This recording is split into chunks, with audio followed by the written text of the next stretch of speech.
Hello, welcome to Web of Stories. I am outside.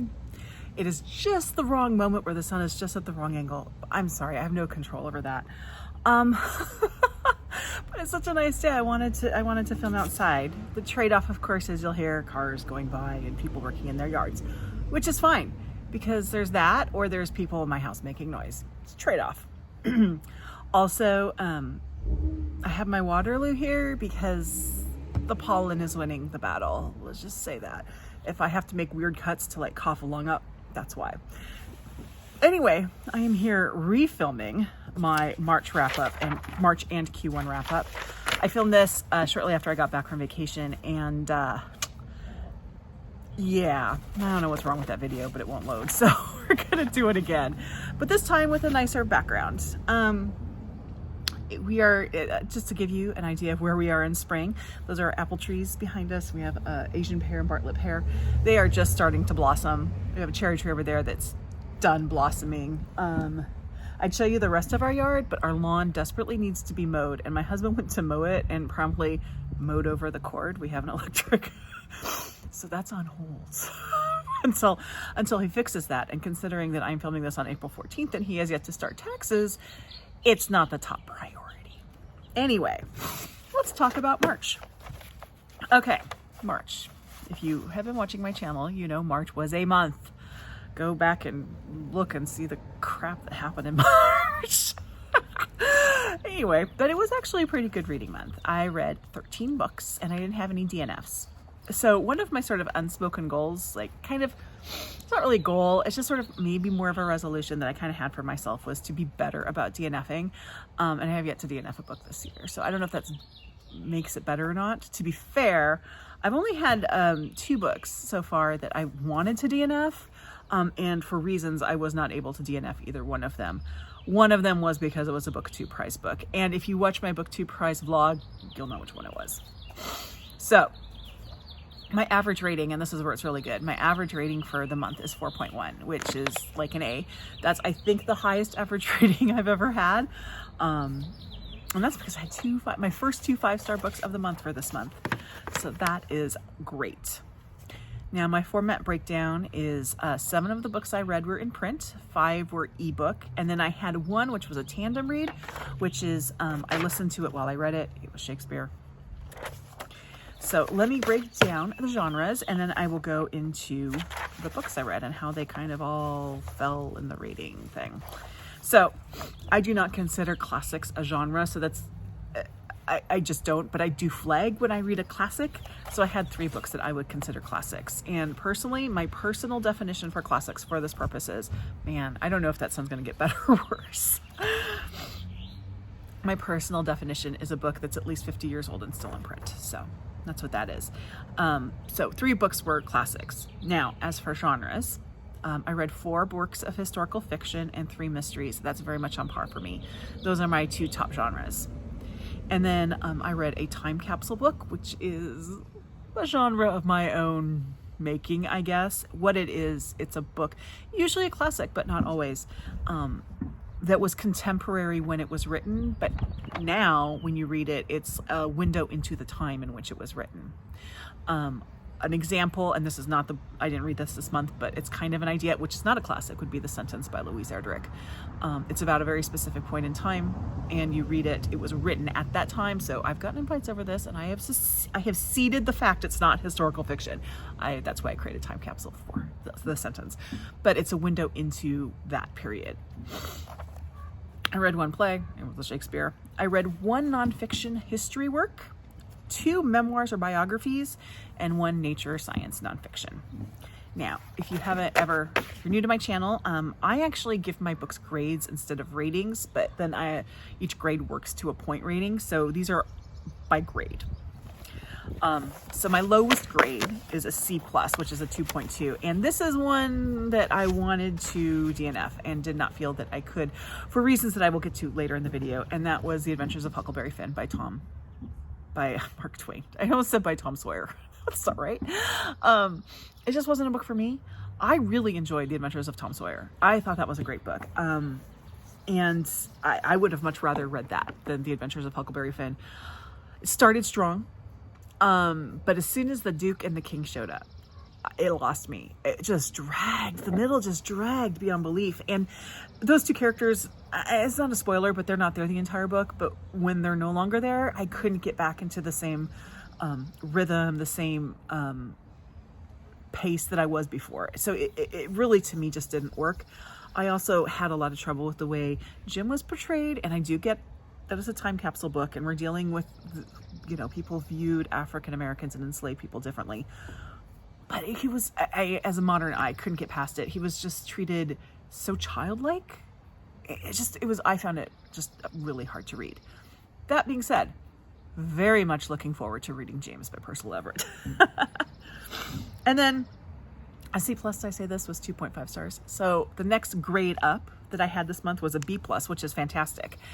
That's 3.5 stars, and that was Weyward by Emilia Hart. I do not have the book with me because I left it down in Arizona. It was a great vacation read. It was entertaining. It kept my attention. I did have a structural issue with it in that it's 3 different timelines, and she alternates 1, 2, 3, 1, 2, 3, 1, 2, 3, which is fine until you get to the end when one of the timelines has a very fast pace, but the other timelines don't match that pace. So every time, okay, we're getting some blossoms blowing by. Every time she switches the stories, you lose the momentum that you had with that one story. So I thought that was a structural issue with the book. I think the book might actually have worked better if she had told one story, one timeline, finished it, moved on to the next, finished it, and then did the third one. But who knows? That was my complaint with that book. So, but still, B+ is pretty good. And then we go all the way up to A, and I had I had 6 books that got A's. The first one was the first of 2 Booktube prize books that I read in March. So I read 4 Booktube prize books in February, which I could not talk about in my February wrap-up, but if you go, and I will link it down below, and watch my Booktube Octofinal vlog, you'll see what I thought of them and what I thought of these books. But the first one was, this was an A, The Underworld, Journey into the Depths of the Ocean by Susan Casey. So this is talking about taking scientific journeys in submersibles down into the deepest trenches of the ocean and the organisms that are there and why you would do it and why it's so important. I found it really fascinating. I kind of wish I had read it before the Titanic submersible thing, because when that happened, that was a fear I didn't know I had. And then this is a whole book about it. But yeah, anyway, a fascinating book. My only complaint was a minor one with that one, is that there is a section in it where she starts talking about treasure hunting and shipwrecks, which was very interesting, but didn't quite fit. Oh, you see Alice? You see Alice right there? She's getting to go outside time with me. Anyway, the treasure hunting and the shipwreck section didn't really fit with the rest of the book. That was my only kind of minor complaint. And if you haven't watched my Octofinal vlog, that was my number 2 ranked book out of 6. So that's pretty good. So the next book I read, that I read earlier in the month, was A History of Ancient Rome in 100 Lives by Philip Matyszak and Joanne Berry. I read 2 books for Historathon in Q1, and this is the second of them. Both of them were written, at least in part, by Philip Matyszak. The first one was about ancient Greece. I enjoyed it. It didn't work completely well for me because the setup of it felt very short story-ish, and I wasn't getting, it felt like it should feel more like a short story, but it wasn't quite there. So there was a little bit of disconnect in my experience. This one worked far better because these are 100 little mini biographies, and they're pretty straightforward. They're very informative. They are chronological. So they start with the earliest foundings of Rome all the way through the fall of Rome. And it was great. I've used this as a reference book since finishing it. Fred, at Read by Fred, also read a different book, not one I read, by Philip Matyszak for Historathon, and he had a very valid criticism of the book that he read, and that's that Philip Matyszak was a little bit flippant with some of the things he was talking about. He took it a little bit more lightly than he should, and I can see that, having read the Ancient Greece, 24 Hours in Ancient Greece, I think that's what it's called. Having read that one, I can see that being the case, but that's not present in this book. So if that's something that would have irritated you, you won't find it in here. Okay, let me turn my sheet over. The next one that I gave an A to was Nightblind by Ragnar Jónasson. This is the second book in his Dark Iceland series. This is Nordic noir. It is set, you know, about 5 years or something. I don't know. There's definitely time between book 1 and book 2. I appreciated that because in book 1, Aritor, who's our main character, was very green, bottom of the totem pole, no experience. And I don't really need to see him get all his experience. I need, you know, it was great to see that for the first story, but then I need things to pick up. So I was glad that we were able to skip that. So now he's more seasoned. He had been in the running to be the police chief for his department in this little town in northern Iceland, not Ireland, Iceland. And he didn't get the job, but the man who does get the job, he finds him a victim of a crime, and then it goes from there. It was a pretty strong mystery thriller. Okay, I think someone's mowing their lawn. This is what happens when you record outside. It was a pretty strong thriller. If you have never read Nordic noir or Scandi noir, it can be really dark and yeah, it's difficult at times. So if you haven't, but you're interested, this is actually a series I would recommend. It doesn't get as dark as some of the Nordic noir that I've read. Okay, and then I had what I read for middle grade March, which is The War I Finally Won by Kimberly Brubaker Bradley. This is the sequel to The War That Saved My Life, which I read a couple years ago. This is about, the series is about Ada and her brother, what's her brother's name? See, I read this at the beginning of the month, Jamie, there you go. And they, in the first book, they aren't actually evacuated. They kind of sneak into the convoy to be evacuated out of London to the country for World War II. And they get put with a woman who has recently suffered a loss and is kind of, you know, really in the depths of grief. And it's sort of like how they kind of go through that. So in this book, she's still with Susan, that is the woman. And it's just kind of more, we go more into the war. This talks a lot. This actually deals a lot with some pretty serious issues on a level that readers for whom this is the target audience could really relate. Things like grief and anxiety. I thought it was really well done. Would recommend it. And then I had my play Bard Room entry for this month, which was Henry IV Part 1. I do have a whole video about it, so I won't go into it too much. This was my tandem read, so I listened to it while I read it. I don't think I actually needed to do it for this one, to be honest. It was a great experience, and I'm not sad that I did it that way, but I don't feel that I needed to do it. So the one I read before this was The Merry Wives of Windsor, where I kind of felt like I did need to do that because I needed to hear the inflection of the actors to kind of get some of the jokes that were 15th, 16th century humor, 16th, 17th century, there I go, get my centuries right, and that I might not pick up on.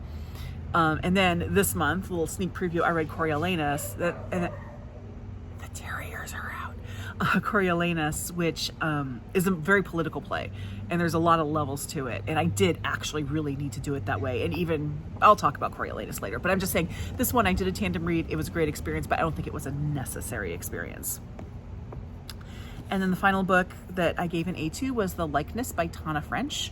I did talk a lot about this in my vacation vlog, about this book being longer than I expected it to be based on the page count that I saw on Goodreads. So reiterate again, this is not a fault of the book. It was because I looked at the page count on Goodreads. But it was, you know, I had some issues with the end of In the Woods by Tana French, and I was tentatively going into The Likeness. And I just feel The Likeness was a much stronger book.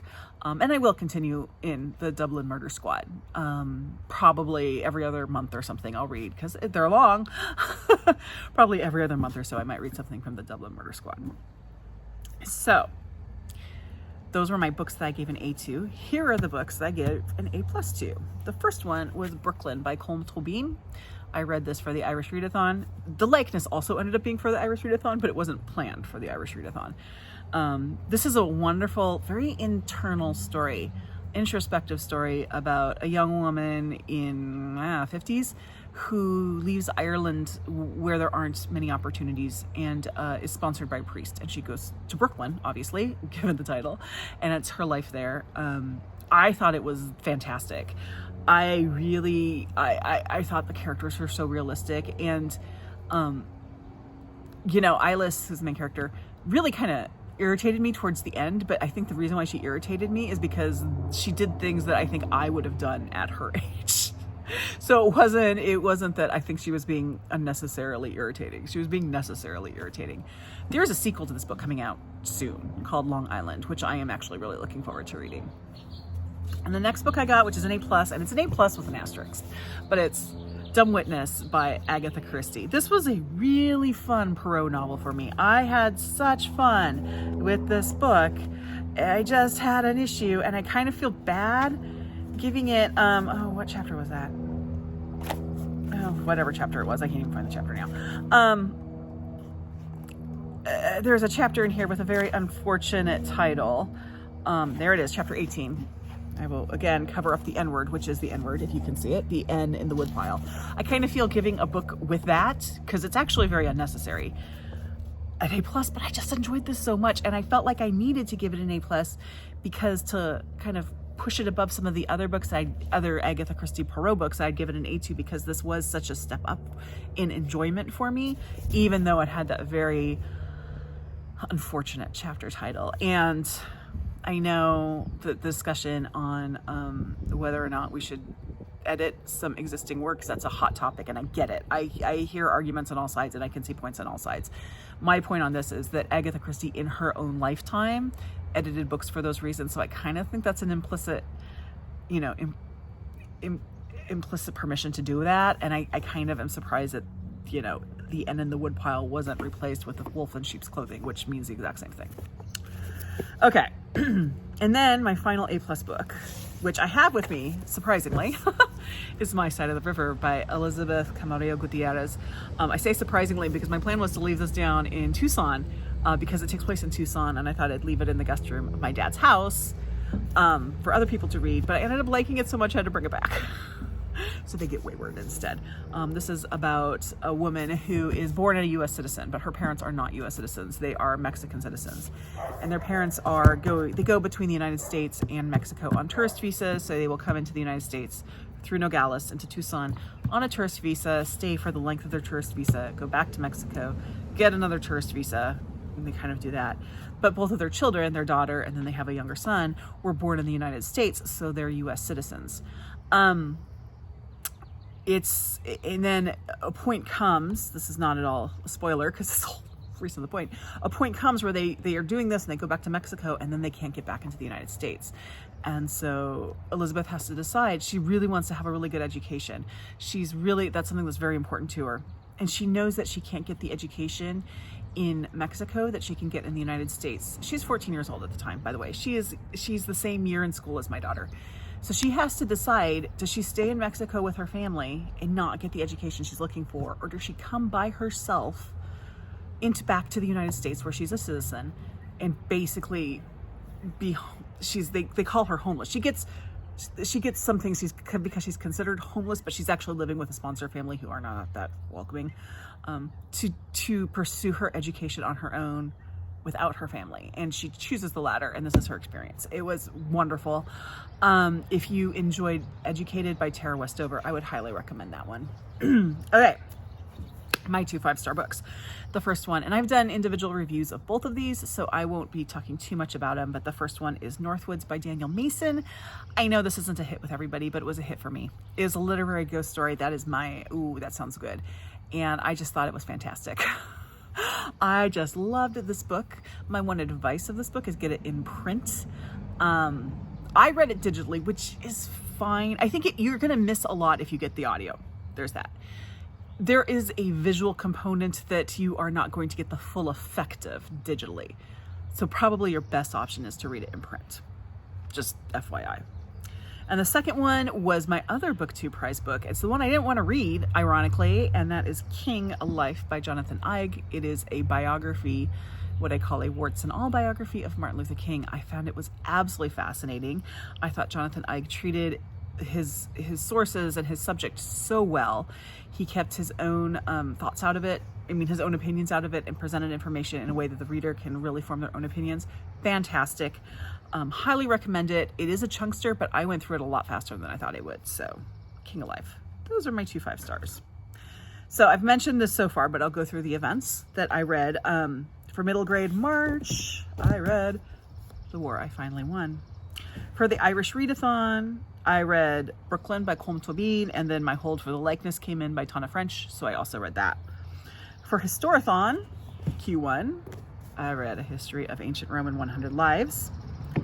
And then my 2 Booktube prize books were The Underworld, Journeys to the Depth of the Ocean by Susan Casey, and King of Life by Jonathan Eig.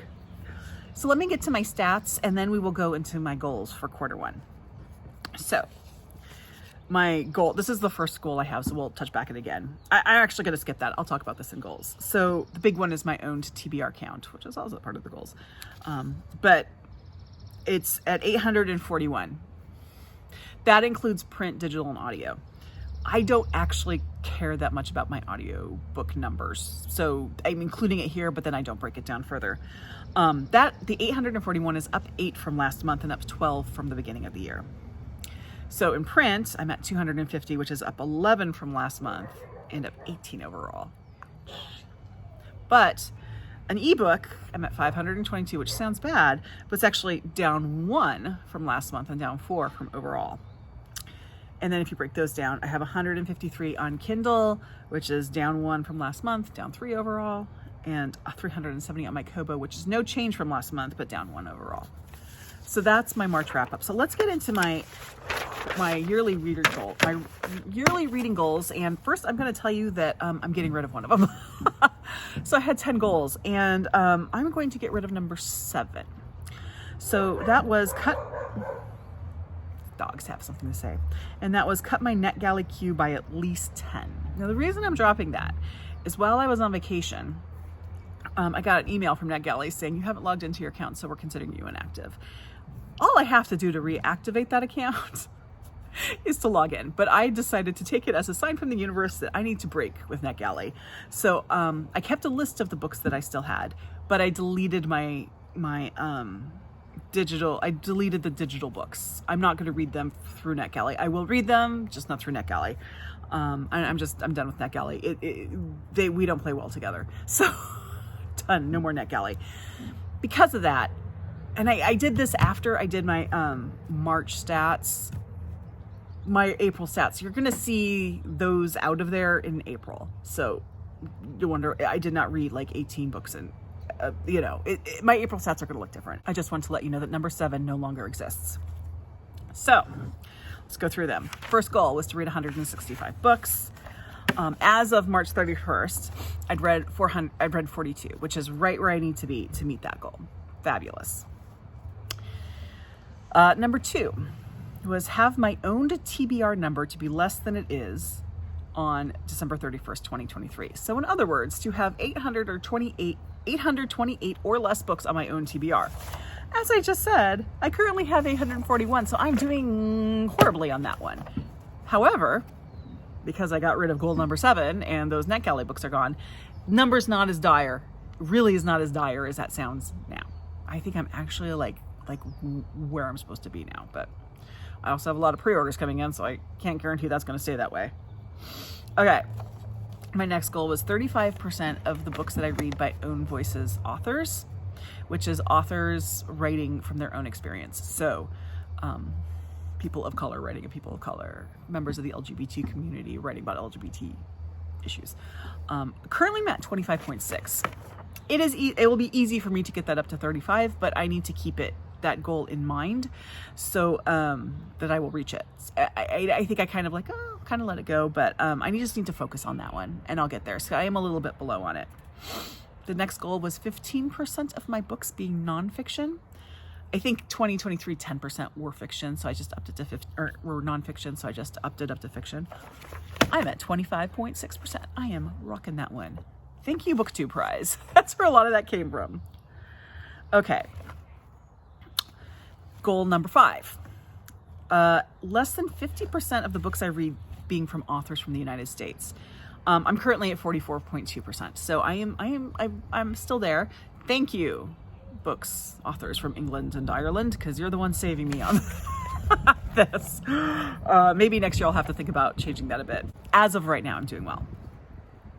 Number 6. So number 6 is a hard one for me to quantify. So I'm just going to kind of tell you where I am, but read 75% of the book of the month books that I received this year within 3 months. So all I can kind of tell you right now is that through March of this year, I had received 4 Book of the Month books and I've read 2. So I'm at 50%, but I'm not below that because I still have a couple months on some of them. Does that make any sense? So I can just tell you the number I'm at. Number 8 is now number 7, which is reading 300 to me short stories. So I figured out that to be on track for that one, I need to have read 75 new to me short stories by March 31st, and I'm at 53, I think. So I'm behind, but again, I can catch up on that. I just have to keep it front of mind. Number